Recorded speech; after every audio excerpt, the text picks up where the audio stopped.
Mika Huisko. Jees.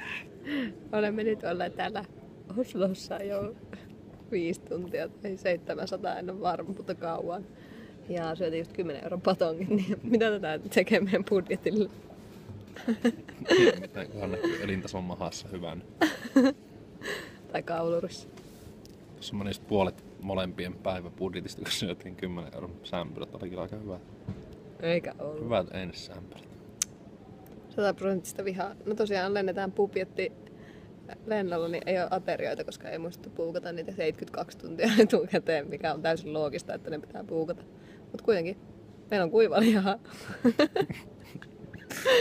Ei oikeesti äiti lähetä rahaa ja ruokaa.